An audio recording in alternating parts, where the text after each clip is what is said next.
¿Qué tal, amigos? ¿Cómo están? Muy buenas tardes. Aquí estamos una vez más desde Radio Puente Alto en esta sesión con estos grandes amigos, personas que aman el mundo de la psicología, que es tan importante hoy día tenerlo claro y de alguna forma u otra apoyar a la comunidad que tanto lo requiere, necesita, sobre todo lo que tiene que ver con la salud mental. Y los que somos profesores y somos comunicadores sociales sabemos la importancia de la salud mental, y cuando estamos en una sala de clases nos dicen, oiga, ¿sabe qué? Este curso es neurodivergente. ¿Qué? Neurodivergente. Hay niños con déficit atencional, niños con, cierta, con ciertas características, y hay niños autistas. ¿Qué? Niño autista. ¿Qué es un niño autista? ¿De qué manera el autismo se ha visto el día de hoy reflejado en nuestra sociedad actual? ¿Cómo nos afecta? ¿Qué pasa cuando una persona no es diagnosticada a tiempo? ¿Cómo le afecta su vivir y vivir? De eso y muchas cosas más estaremos el día de hoy conversando en este gran programa donde hablaremos de autismo. Dejo con usted a su conductor. Adelante, amigo conductor. Bienvenido. Buenos días. Buenas tardes.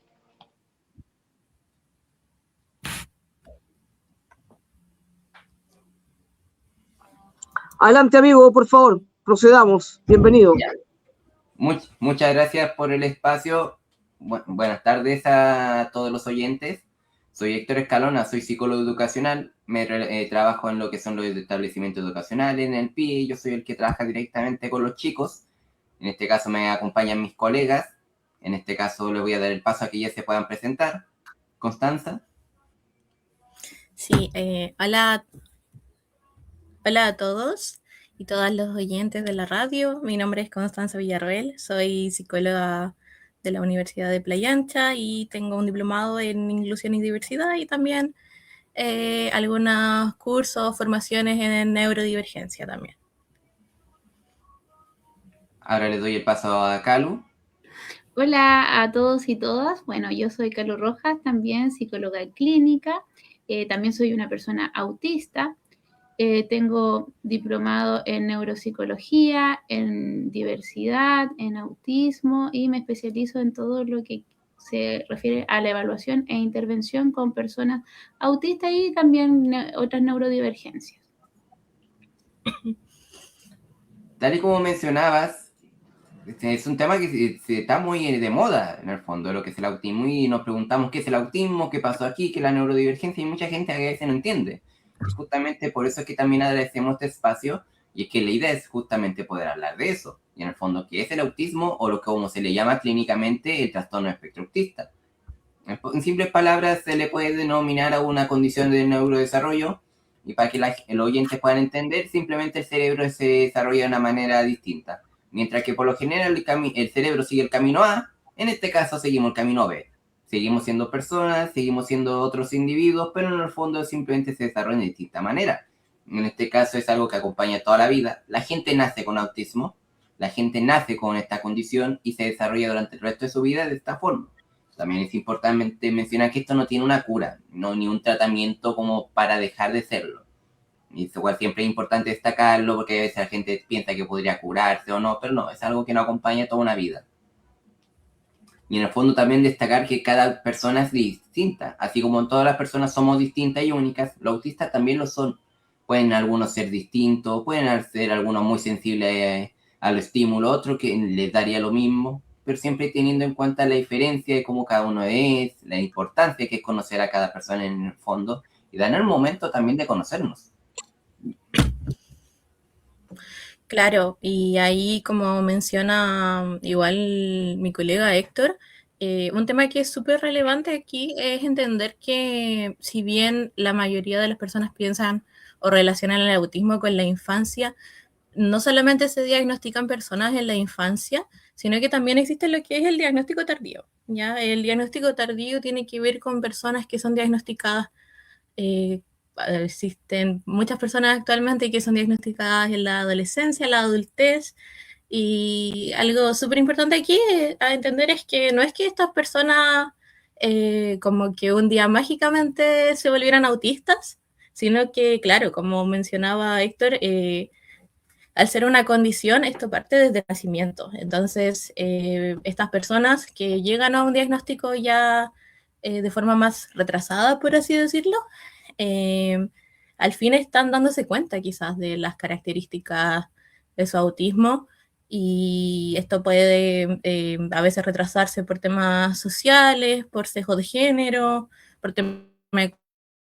O sea, ahí son hartas como variables que pueden existir al respecto y es súper importante que, por ejemplo, en nuestro caso como profesionales podamos ver cuál es el contexto de la persona y que las personas también entiendan que buscar un diagnóstico no es solamente, por así decirlo, poner una etiqueta a lo que nos está pasando, sino que al final es mejorar nuestra calidad de vida, porque las personas que no reciben un diagnóstico a tiempo tienen muchas veces sintomatología compleja de ansiedad, depresión, entre otras cosas, y llegan a consulta por estos diagnósticos y resulta que, claro, que esta ansiedad, que esta depresión, que este malestar, muchas veces está asociado a un autismo no diagnosticado, y entonces ahí es súper importante poder intervenir con la persona y romper un poco este estigma que hay, que solamente los niños son autistas, porque las personas adultas y adolescentes autistas también existen. Estos niños autistas en algún momento van a ser adultos y ahí, claro, es sumamente importante porque al final cuando una persona recibe su diagnóstico, puede como quizás sentirse más completo, empezar a identificarse más con lo que le está pasando y como quizás resolver esas dudas que hay de por qué soy distinto, por qué no me adapto, por qué el mundo es tan complicado para mí, por qué esto me duele y a otra persona no, etcétera. Entonces ahí es súper relevante también dar visibilidad a estas personas que tienen un diagnóstico ya más en la adultez o en la adolescencia también.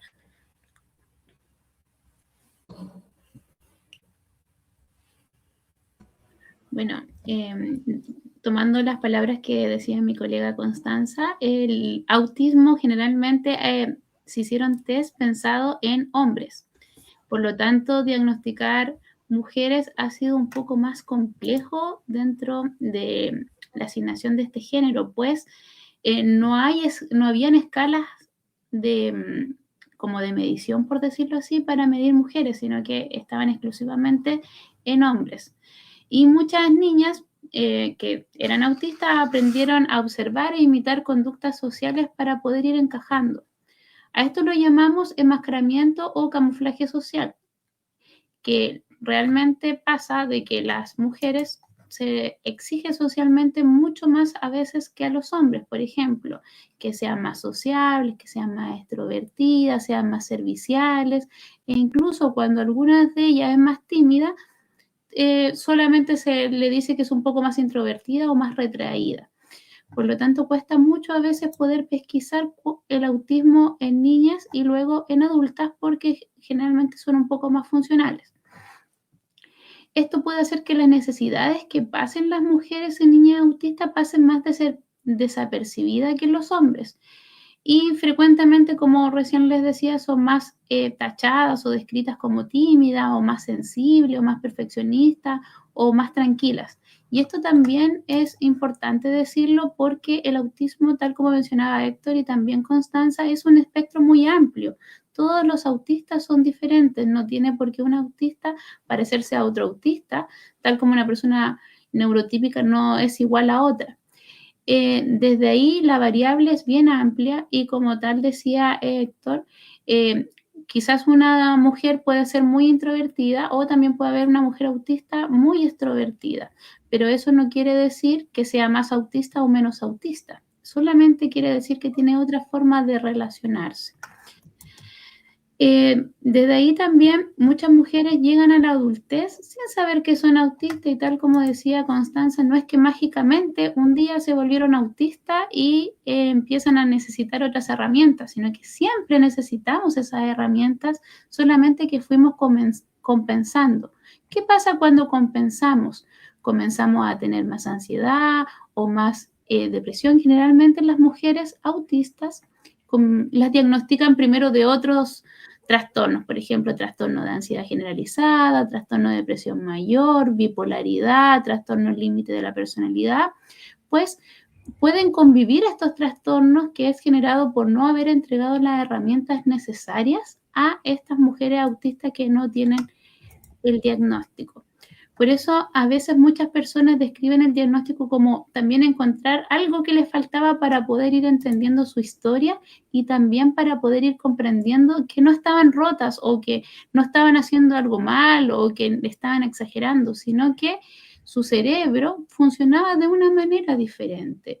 Necesitaban herramientas diferentes. Por ejemplo, necesitaban más estructuras, necesitaban que sean más predecibles con ellos, necesitaban, por ejemplo, socialmente descansar un poco más. No ir, por ejemplo, a eventos tan grandes donde la batería social se agota. Así que eso, y eso tiene un impacto totalmente en la vida cotidiana que Juan nos va a comentar cómo esto impacta realmente en el día a día de las personas autistas. Claro, excelente, muchas gracias, Calu. ¿Me escuchan bien? ¿Me escucho bien? Sí, te escuchas bien.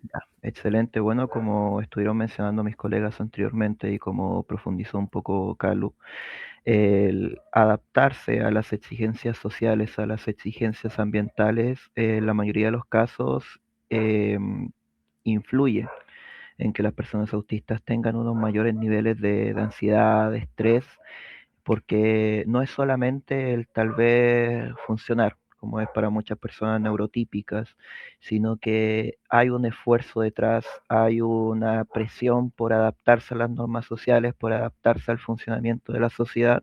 Y claro, ese esfuerzo constante puede generar agotamiento, puede generar estrés y que puede decantar en muchas otras trastornos o enfermedades de la línea de la salud mental o incluso de la salud física, que es como, claro, mencionó Calu, en muchas ocasiones se tiende a confundir dentro del diagnóstico tardío, como que tal vez tal paciente tiene ansiedad generalizada o tiene algún trastorno mixto, pero en muchas ocasiones y lo que termina estando detrás es un diagnóstico de trastorno del espectro autista y bueno, consigo el enmascaramiento, el esfuerzo constante de tener que estarse adaptando a una sociedad que funciona de una forma distinta.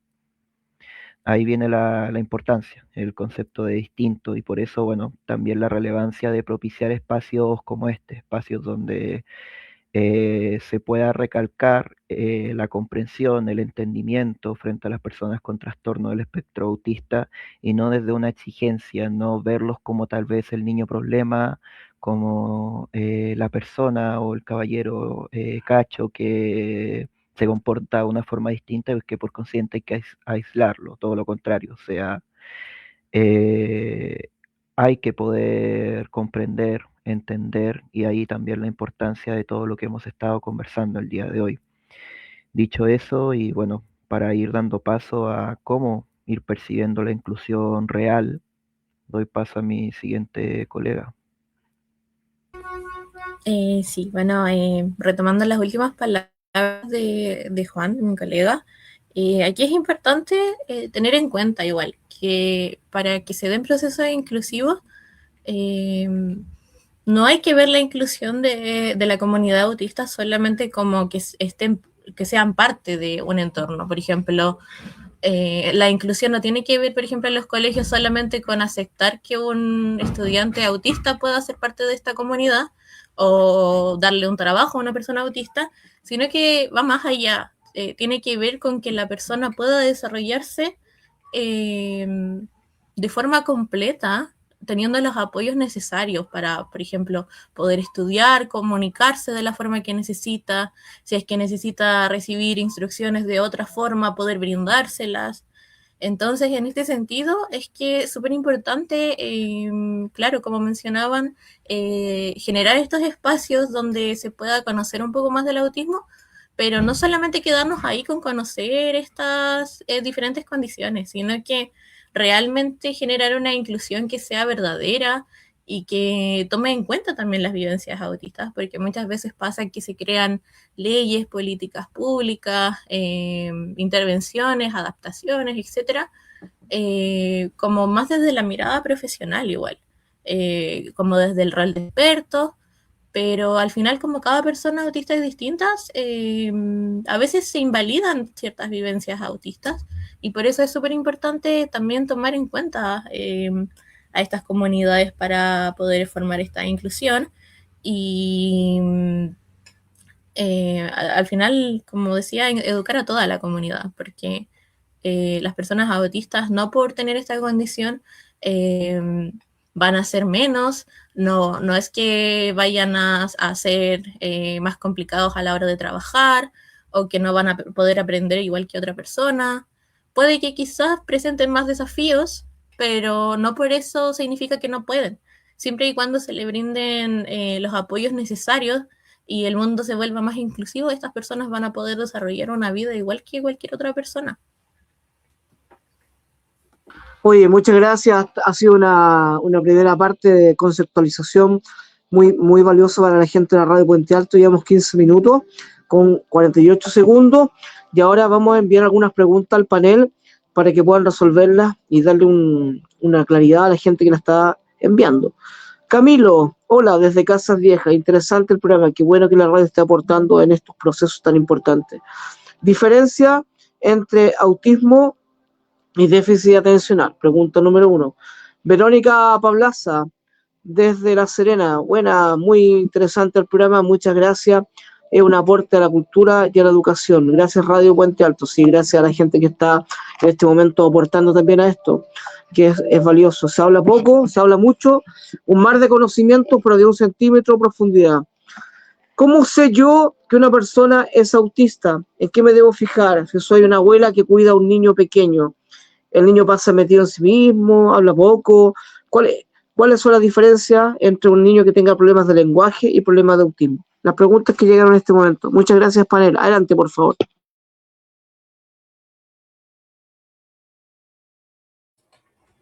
Muchas gracias por las preguntas. Una de las primeras cosas que tenemos que tener en cuenta es que tanto lo que es el autismo como el trastorno de déficit de atención, los dos son parte de lo que son trastornos del neurodesarrollo. Una de las principales diferencias está en que de forma simple, en el trastorno de déficit de atención, hay una dificultad para mantener una atención sostenida. Es como poder regular cómo son en el tema de las atenciones, concentrarme absolutamente en algo, de repente cualquier estímulo puede distraerme. Es como que puedo estar completamente intentándolo, pero pasa una mosca y sin querer el cerebro se distrae. Es una forma muy simple de explicarlo, quizás un poquito alejada de lo que es técnicamente, pero es una forma de poder entenderlo. Mientras que el autismo es cómo procesamos el mundo. Es toda una planilla distinta. Mientras que en una tenemos el tema de la atención, en el otro es cómo procesamos el mundo, cómo interpretamos las palabras, cómo nos relacionamos, cuáles son nuestros intereses, cómo pensamos. Es algo más amplio para que se pueda ir respondiendo a la primera pregunta. La segunda pregunta, no sé si la quiere contestar alguno de mis colegas antes o aportar algo a la primera, antes de pasar a la segunda.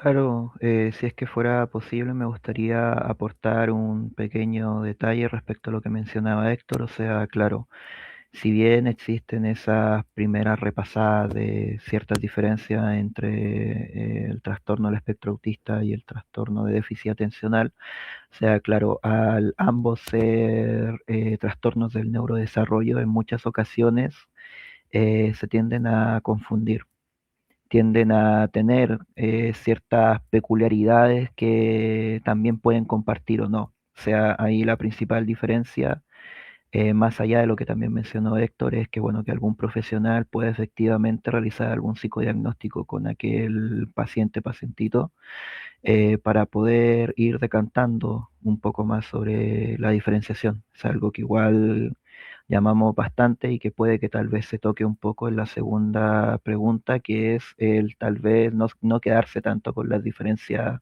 que aparecen en redes sociales, en TikTok, sino, bueno, estar dispuesto a escuchar a los profesionales y sobre todo en el psicodiagnóstico. Eso más que nada. A mí igual me gustaría aportar como más que nada, ¿cómo puedo saber si una persona es autista? La verdad es que van a existir ciertas señales que, como esto es un espectro, es muy difícil. Tal como dice Juan, es necesario que si yo veo alguna diferencia, por ejemplo, a mi hijo, hija, nieto, le dificulta un poco más lo social, necesita más estructura o está teniendo algún algún problema ya en el jardín, en el colegio, en la casa, llevarlo a donde un especialista, ya sea en primera instancia un psicólogo o quizá a veces no están los recursos, se puede ir al CEFAM, pedir hora con el médico general para poder que un profesional pueda ir evaluando y orientando también. En Chile existen bastantes formas de poder diagnosticar el autismo, entre comillas, pero la persona encargada son o un neurólogo o un psiquiatra. Lo que hacemos los psicólogos, los terapeutas ocupacionales, los fonoaudiólogos, o también los médicos de salud mental o de general, es ayudar al neurólogo o al psiquiatra a poder recopilar información y pesquisarla. Para eso hay varias escalas de evaluación que existen en Chile que pueden ayudar a un diagnóstico acertado y no tener un falso positivo o negativo. Por eso es muy necesario que el diagnóstico, antes de que sea confirmado por un psiquiatra o por un neurólogo, sean un equipo multidisciplinario, cosa que los profesionales puedan dar su mirada. Desde aquí en Chile, si es que no se tienen los recursos, el CEFAM pueden ir a un médico general y ahí los derivan a salud mental y pueden ayudar y orientar también a ver ver si es que tiene el diagnóstico de autismo. Sí, bueno, como para cerrar un poquito estas primeras preguntas, me gustaría también complementar un poquito la segunda, que tiene que ver con cómo me doy cuenta, por ejemplo, de que un niño es autista y así. Claro, esto puede variar mucho según las personas, pero por lo general, cuando se diagnostica el autismo en sí, hay ciertos criterios que se deben de alguna forma como compartir entre todas las personas autistas para poder muchas veces obtener el diagnóstico, ¿ya? Y bueno, esto tiene que ver más que nada con las dificultades a nivel de la comunicación, ciertos comportamientos estereotipados que tienen que ver esto. Por ejemplo, niños que tienen mucho movimiento o lo que se conoce como aleteo, que es el movimiento de manos, los giros, a veces también se puede identificar con algunos problemas conductuales, dado que los niños no saben cómo regular sus emociones. Muchas veces también las personas, sobre todo los niños, muestran las primeras señales con una adquisición del lenguaje más tardío. También hay casos donde hay problemas a nivel sensorial, que lo sensorial tiene que ver en cómo percibimos el entorno, entonces se manifiesta claro, en niños que tienen mucho rechazo a los ruidos, a ciertas texturas, a ciertos alimentos, etc.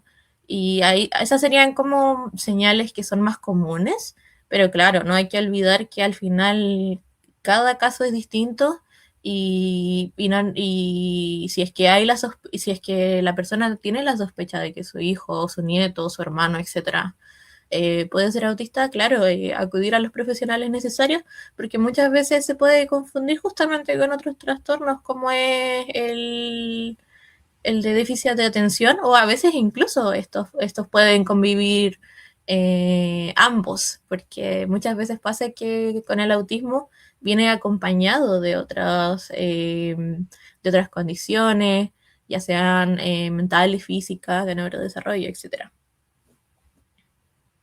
Muchas gracias por este programa tan importante, interesante para la comunidad. Obviamente esta transmisión está siendo dejada también grabada para que después la comunidad la pueda disfrutar, aprender, compartir. Nos han llegado más preguntas de parte de Jano Rojas, le manda un gran saludo. Él está escuchando en la comuna de Pirque y me dice, ¿qué pasa si una persona no fue diagnosticada a tiempo? ¿Cómo le afecta en su vida adulta, ya sea en el aspecto laboral, en el aspecto sentimental, en la vida afectiva y sexual? ¿Qué pasa con una persona que no fue diagnosticada a tiempo? Pregunta Jano. La otra pregunta la envía Patricio, que es una persona que sufre hoy día de Parkinson y que él tiende a pensar que es una persona autista. ¿En qué se debería fijar Patricio, ya teniendo 60 años de edad y si es posible todavía hacer algo para esta persona. Desde ya, muchas gracias. Adelante, panel. Muchas gracias por estas preguntas. En primer lugar, una de las consecuencias de lo que es el diagnóstico tardío es el burnout autista, que es como se le llama técnicamente, pero en palabras siempre es el hecho de que uno se quema debido a lo que significa el tener camuflaje, el tener que adaptarse, el tener que ponerse una máscara para ser funcional, para servir en el trabajo, en lo social, y que al final termina siendo generalmente un agotamiento para la persona que no ha tenido el diagnóstico a tiempo, y que eso suele terminar en trastornos de ansiedad, trastornos de depresión, y que en el fondo afecta muy negativamente en la vida hasta que logra tener el diagnóstico, que es cuando de repente es como, ahora todo me calza. Y por eso también es importante que ahora, gracias a los avances que ha habido en investigación, gracias a los avances que ha habido por parte del Estado, ahora los niños tienen mayor facilidad de ser diagnosticados, considerando el equipo PIE que se encuentra en el establecimiento, el equipo que está capacitado y especializado en los SFAM, y de cómo hoy en día se está poniendo más ojo que nunca para justamente evitar estas situaciones de gente que a sus 30, 40, 50, 60 años se encuentra agotada, no sabe por qué nunca disfruta las reuniones sociales, por qué se agota tanto de ir a trabajar, o por qué necesita como descansar, desconectarse del mundo cuando sale durante media hora, porque al final son consecuencias que nos afectan dependiendo de la persona. Y generalmente termina en esto, un agotamiento extremo, del cual no se logra descansar bien, depresión, ansiedad, y en el fondo un montón de crisis que terminan siendo no solamente en el ámbito de salud mental, también se suele ver a veces en el estrés, en dolores musculares, músculos que se encuentran muy rígidos, que pasan doliendo, porque cuando uno tiene la salud mental muy baja, a veces se siente en el cuerpo. Tema de ir al baño, tema de que está más irritable, que ya no socializa como antes, que de repente ya no le gusta trabajar. Entonces son tantas áreas que afectan que es complicado. Y en esos casos, por eso es importante que una vez que se tiene el diagnóstico, no solamente quedarse con el diagnóstico, también tratar de adaptarlo a la vida, ver qué herramientas ya tenemos, porque al final todos los adultos autistas han logrado sobrevivir de alguna manera y ya tienen las herramientas, solamente que a veces no se dan cuenta que ya las tienen. En este caso también están mis colegas que también trabajan con adultos que también han tenido que pasar por esta etapa para que ellas puedan aportar en esta primera pregunta. Bueno, a mí me gustaría aportar desde un poco, yo trabajo con varios adultos autistas y también soy autista. Lo que preguntaba era, ¿qué pasa si no me diagnosticaron y soy autista sin un diagnóstico y sigo viviendo mi vida, tal como decía recién Héctor, con las herramientas que puedo, me comencé a adaptar? Eso igual trae bastantes consecuencias, como por ejemplo el sentirse diferente, el sentir que no se encaja, el forzarme, por ejemplo, a reuniones familiares, después llegar a casa y estar totalmente cansado, el a veces ser muy literal, y generalmente las personas más neurotípicas son un poco más subjetivas, por lo tanto, no sé, hace muy poco me pasó algo en terapia que me da un ejemplo súper fácil.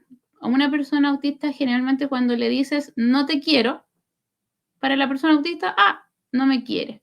Para quizá una persona neurotípica es, quizás me está diciendo que no me quiere porque quiere que lo siga, o me está diciendo que no lo quiere porque realmente sí me quiere. Pueden tener muchos caminos. En cambio, para las personas autistas tenemos un pensamiento más concreto. Si alguien nos dice no me gusta esto, ok, no le gusta. No sacamos más interpretaciones prácticamente. Entonces eso hace que haya mucha pelea a veces en las parejas, que cueste relacionarse en amistades, hay un agotamiento social donde uno a veces prefiere aislarse para no tener problemas porque no es comprendido. Tal como decía también Héctor, hay también un problema físico, ya que también el autismo tiene una condición sensorial donde hay molestias que otras personas no perciben, o hay un sentido donde nos cuesta percibir el dolor muchas veces, o el frío, o el calor, las temperaturas, pero esto va a depender mucho de la persona autista.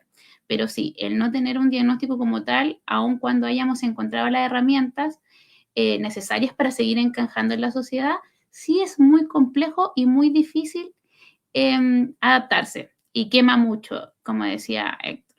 Y por otra parte, la persona que preguntaba que está sufriendo Parkinson y cree o sospecha que puede tener autismo, ¿qué le podemos decir? ¿En qué se debería fijar? Pucha, si ha sido, por ejemplo, ha tenido mucha estructura toda su vida, si se ha sentido diferente toda su vida, sería bueno que quizás pudiera mencionarlos con los profesionales que ya lo atienden para así poder decirle su inquietud y lo puedan ayudar y orientar de qué camino seguir, Quizás si está con un neurólogo, el neurólogo también puede ayudar a aclarar un poco el panorama y ver si quizá él también puede que tenga la sospecha. No sé si alguno de mis compañeros quiere continuar. Claro, como un inciso sumamente pequeño y algo que estimo relevante mencionar para poder darle paso a Constanza, que sea poder también aportar con sus ideas. Claro, o sea, hacer el llamado que mencionó Calu a aquel caballero, aquella persona que preguntó con enfermedad de Parkinson, si siente una duda, si siente una inquietud, siempre la llamada va a ser, bueno, que pueda acudir con un profesional, que se las pueda mencionar y claro, sea que tenga 60 años, no significa que, bueno, que sea tarde para ir comprendiéndose de mejor forma a sí mismo y que, bueno, que también pueda ir teniendo una mejor calidad de vida, un mejor disfrute y, bueno, parte sumamente importante es poder conocerse y, bueno, cada día nos conocemos un poco más. Eso es la invitación sobre esta charla y sobre la comprensión más allá de la estigmatización. Te escucho, Constanza. Sí, bueno, para complementar todo lo que ya dijeron mis colegas, claro, hay muchas consecuencias que puede traer el tema de no ser diagnosticado a tiempo, como yo ya igual había hecho como la introducción a eso. Y es súper importante también, por así decirlo, poder que la persona como que no tenga vergüenza de estos efectos, que pueda, si es que si siente alguna sintomatología compleja, pueda acudir a la ayuda necesaria. Porque al final, claro, cuando no tratamos a tiempo todas estas sintomatologías que pueden causar malestar, podemos llegar a lo que es un burnout y muchas veces el burnout afecta significativamente el tema de, por ejemplo, el mundo laboral.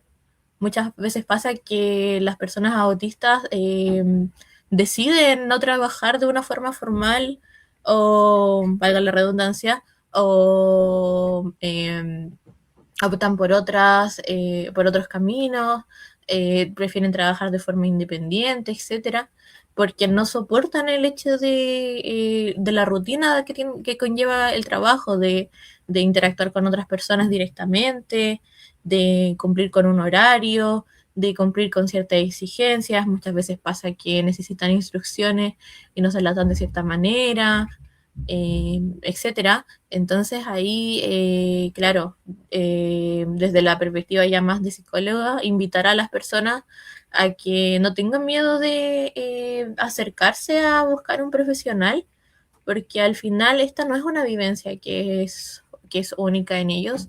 Probablemente muchas personas están atravesando lo mismo y pueden llegar a encontrar una comunidad donde van a poder encontrar un montón de vivencias y quizás sentirse identificados.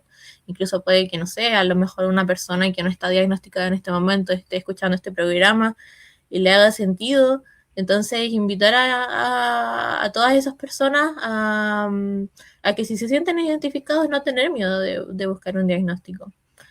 ¿Ya? Y lo último que me gustaría complementar, que tiene que ver con un poquito en el tema de cómo, de qué pasa si es que siento que puedo tener este diagnóstico y así. Quizás fijarse también en las personas de tu entorno, quizás poder preguntar, no sé, por ejemplo, si es que se tiene la posibilidad todavía preguntarle a alguna persona que fue parte de tu infancia o quizás ya más de tu adolescencia o que estuvo a lo largo de tu vida, tus características también, porque a veces pasa que las personas autistas no se dan cuenta de ciertos rasgos. Bueno, yo igual soy una persona autista diagnosticada de forma tardía y claro, a mí me pasó que por mucho tiempo no me di cuenta de que esto venía desde mi infancia y claro, después al conversarlo con mi familia, pudimos darnos cuenta de que claro, las señales siempre estuvieron ahí, pero quizás lamentablemente las ignoramos. Entonces al final, claro, nunca es tarde para adquirir un diagnóstico, aunque sea ya en la adultez, porque claro, adquirirlo puede mejorar significativamente cómo vivimos y podemos evitar muchas situaciones que a veces son complejas. Ya, un segundo, acá en la radio Puente Alto faltan 10 minutos para la 1 de la tarde, mucha gente preguntándome en interno, hay alguna gente que me ha pedido el link, lo está viendo, está muy interesante, la conversación ha ido de lo general a lo particular, y lo cual me parece como profesor y como comunicador social una información asequible para todos. Tengo aquí algunas preguntas, serían las 2 últimas preguntas del programa, porque después viene un doctor donde va a hablar de enfermedad de transmisión sexual. Mira los temas que tenemos el día de hoy. Matías me dice, las personas que tenemos autismo procesamos el mundo de manera distinta, sin embargo, ¿cómo debemos enfrentar los cambios de la sociedad actual? Por ejemplo, el tema de que hoy día la inteligencia artificial sea una herramienta que hoy día está dejando sin trabajo a mucha gente, y esto me puede provocar estrés. ¿Cómo gestionar el estrés? ¿Cómo gestionar la ansiedad? Pregunta número 1. Pregunta número 2. Javier González de Valparaíso les manda un saludo, le dice que está interesante el programa, que está la comunicación, el contenido está asequible para todos y está fácil de entender. ¿Dónde hay que ir si uno tiene los recursos para poder asesorarse? Si no tiene tiempo en el CEFAM porque te dan hora para un año después. ¿Y qué pasa si no lo hago a tiempo? Muchas gracias. Muchas gracias por las preguntas a nuestros oyentes. En primer lugar, para todas las personas que tienen, que son autistas, yo creo que una de las partes elementales que tienen que conocer es que se tienen que conocer a ustedes mismos. Tienen que conocer cómo se pueden relajar, cuáles son sus técnicas mejores, porque yo podría darles como ideas, pero en el fondo esto depende absolutamente de ustedes. Hay algunos que manejan mejor la ansiedad al jugar con algunos juguetes sensoriales, hay muchos en el mercado actualmente, dado algún cabido, que te permiten desestresarte, ya sea por escuchar ciertos sonidos, por el tacto de algunas superficies o por algunos juguetes que hacen ciertas particularidades. Entonces, una de las maneras de quizás manejar el estrés y la ansiedad es justamente conocer tu perfil sensorial, que en estos casos es muy bueno saberlo mediante las terapeutas ocupacionales, que son los profesionales idóneos para estos casos. Ahí te pueden decir que te relajas más quizás con los sonidos, quizás te relajas más con lo táctil, quizás te relajas jugando. Entonces aquí invito a que se autoconozcan, que aparte de tener el diagnóstico como tal, también puedan autoconocerse y saber cómo se regulan mejor. Hay algunos que con tener 5 minutos de silencio les basta para recargar las pilas. Hay otros que necesitan la oscuridad, o que quizás necesitan silencio, o poner música. Entonces los invito a autoconocerse y preguntarse qué me relaja, qué es lo que me sirve, qué es lo que necesito. Y respecto a la segunda pregunta, que si necesitan saber, pueden orientarse con un psicólogo o con una terapeuta ocupacional en primer lugar, que sea especialista en autismo. Siempre asegúrense eso, que cuando ustedes busquen un profesional, sea ojalá alguien que se encuentre actualizado, que se encuentre haciendo cursos, que se encuentre completamente actualizado, porque todos los años está saliendo información nueva. Hace 5 años pensábamos que el autismo era principalmente en hombres, hoy sabemos que se presenta de manera distinta en mujeres, pronto vamos a saber más información y por eso es importante siempre acudir con profesionales que estén a cargo, que se hagan responsables de su propia educación y que se encuentren actualizando. Ahora le voy a dar el paso a Calu por si ella quiere aportar a estas preguntas. Bueno, tal como dice Héctor, bueno, primero entiendo que el estrés y esta nueva modalidad de cómo está la sociedad es difícil y puede generar mucha angustia, estrés, el tema laboral, educacional, en las universidades. Y tal como dice Héctor, invitar a autoconocerse y también a buscar ayuda en los profesionales idóneos como psicólogos. A veces se dice, no, tengo un poco de estrés nomás, ¿para qué voy a ir al psicólogo? No, hay que ir. Los psicólogos no somos para la gente que está mal solamente, somos para todas las personas que estén pasando una crisis o se quiere autoconocer o quiere buscar herramientas para autorregularse o se quiere relacionar mejor con personas. No solamente para las personas que están en una crisis grande. Y segundo, ¿dónde poder buscar diagnóstico? También lo mismo que Héctor, buscar profesionales que estén totalmente actualizados, que vean una mirada integral. Una de las cosas que yo creo que es muy necesario cuando un psicólogo te dice, yo solamente te puedo evaluar y yo solamente te puedo decir si eres autista, porque principalmente nosotros como psicólogos no diagnosticamos, solamente evaluamos. Idealmente, como mencionaba Héctor, una terapeuta ocupacional con un perfil sensorial, ahora un poco más técnico que sea un CAT-CUT, una 2-2 si es que se puede, pero eso también va relacionado con el doctor que van a ir, porque por ejemplo hay algunos psiquiatras, algunos neurólogos que no piden a 2-2 o no piden a DIR, piden otro tipo de test. Entonces por eso igual es necesario saber con qué neurólogo o psiquiatra van a ir. ¿Qué pasa si no lo hacemos a tiempo? Pucha, solamente va a haber un desgaste, tanto social, psicológico, incluso físico, pero también, tal como mencionaba Héctor, las personas autistas siempre lo han sido y han buscado estrategias para poder sobrevivir y encajarse.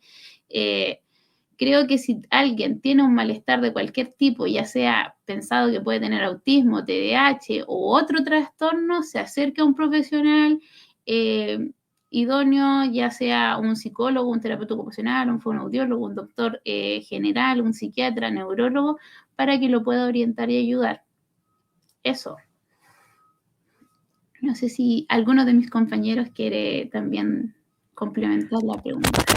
Claro, o sea, bueno, yendo por la misma línea de lo que ha mencionado Héctor y Calo, y porque siento que nunca es suficiente, es importante recalcar el acudir con un profesional, acudir con profesionales, porque es importante el trabajo interdisciplinario para, bueno, favorecer aquel proceso sumamente importante que menciona Héctor de conocerse, de ir identificando aquello que podría ayudar a cada paciente que vive su mundo particular a poder disminuir esa carga. Y bueno, también existen diversas comunidades con las cuales pueden acompañarse comunidades de mismos pacientes con el mismo diagnóstico o entre mismas comunidades de psicólogos como la que compartimos con los colegas, en las cuales, bueno, también se puede conversar y hablar sobre esto. O sea, lo que me interesaría que nos quedáramos con el programa de hoy es con el llamado a siempre acudir con profesionales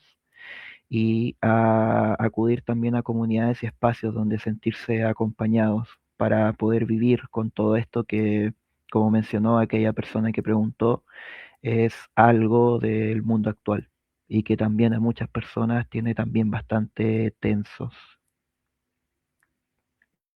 Eso, muy bien, muchas gracias. Aide Rojas Adams, en conexión con nosotros. Hola, soy abuela de Puente Alto de con dos nietos con TDAH, uno con autismo, otro sufre crisis constante en el hospital de la Florida, no cuenta con psiquiatra por ahora, pero sí va a la quinoterapia y eso le ayuda mucho. Pero las crisis que le dan a él en el colegio no lo saben manejar a pesar de contar con un programa de integración escolar. Ahora, la última pregunta porque ya me tengo que ir a otra entrevista, de hecho, por eso trato de no intervenir mucho para que ustedes hagan el programa lo mejor posible. Le envía Valeria. Valeria Cifuentes me está escribiendo desde Bajos de Mena. 2 personas con autismo pueden ser buena pareja, es decir, tener una buena relación afectiva, sexual, en qué tienen que fijarse, y una persona que es autista y otra que no, pueden ser también buenas parejas. ¿Y qué necesita esa persona que no es autista para entender a esa persona que es autista? Por favor, los últimos minutos del programa. Bueno, ahí me gustaría poder responder un poquito de estas preguntas. También quizás un poquito desde la experiencia más profesional, sobre todo en el trabajo en escuelas. Claro, muchas veces pasa que escuelas aparecen estos casos de estudiantes que presentan crisis, desregulaciones, y muchas veces los profesionales como que no saben cómo tratar estas crisis. Entonces ahí es importante igual que, claro, nosotros como profesionales tomemos también la responsabilidad de poder capacitarnos y también que como que las comunidades educativas se puedan educar, no solamente, por ejemplo, los apoderados o los estudiantes o solamente las personas que trabajan directamente con estos estudiantes, sino que al final toda la comunidad, que toda la comunidad sepa lo que es una desregulación y cómo poder ayudar. Porque muchas veces pasa que, claro, que estas desregulaciones se le derivan, no sé, a los psicólogos o a los profesionales del pie, y si es que y a veces esto no da abasto. Entonces, ahí es importante quizás fomentar la psicoeducación igual y trabajar con estos niños lo que son las diferentes técnicas de regulación emocional, y entender qué les pasa, cómo reaccionan a ciertas cosas, quizás indagar en cuáles son los estímulos que hacen que tengan estas crisis, etcétera. Y bueno, respecto a la segunda pregunta que tiene que ver con el tema de parejas, bueno, pasa mucho que las personas autistas solemos convivir mucho con otras personas autistas o otras personas neurodivergentes, porque nos sentimos más conectados. Entonces ahí muchas veces las relaciones se dan mucho más fácil, porque claro, al tener una vivencia similar, podemos llegar a entender más nuestras necesidades, lo que nos pasa, etcétera. Pero aún así pueden existir relaciones de personas neurotípicas con personas autistas o con otras condiciones, y ahí yo creo que lo importante sería, para decirle a una persona que quizá su pareja es autista, tener en cuenta cuáles realmente son sus necesidades y no como encasillarlo en que es exagerado solamente porque quizás tú no sientes las cosas de la misma manera. Ahí aplicar mucho lo que es la empatía, la comprensión, darle su espacio. Quizás para una persona neurotípica hay muchas cosas que quizás no le incomoden, pero quizás a esta persona autista sí, y al final a la larga, claro, pueden ser pequeñas cosas que si van aumentando pueden causar malestar. Entonces ahí es súper importante que la persona pueda ser compasiva, que le dé su espacio, que valide su experiencia y que acompañe, pero siempre desde la posición de como de no invalidar la vivencia del otro.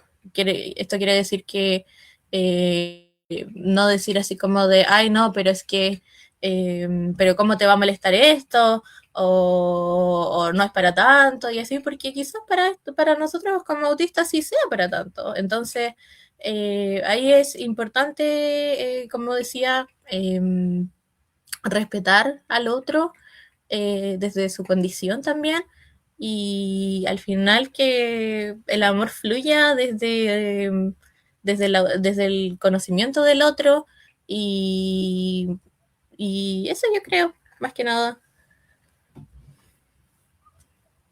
No sé si alguno de mis compañeros quisiera complementar ya, como para ir cerrando quizá.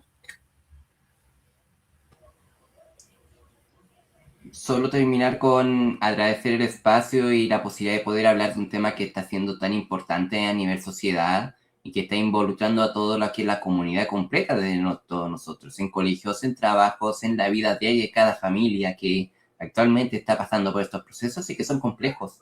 Y que los invito a todos los oyentes a que siempre querer averiguar un poco de información, asegurarse por dónde encuentran la información, porque a veces hay profesionales que no saben realmente del tema y igual quieren opinar. Entonces siempre hay que tener cuidado con la información, a ir con los profesionales de salud que corresponden y que ojalá puedan estar bien en sus vidas. Eso sería todo de nuestra parte. Agradecemos el espacio.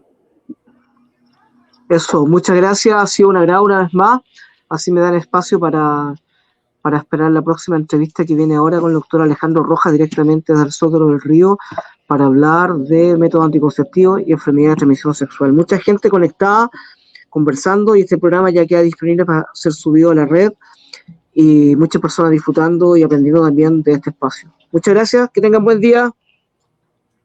Igualmente, que tengan buen día todos los oyentes. Gracias, Igualmente. hasta luego, buen día, gracias por todo.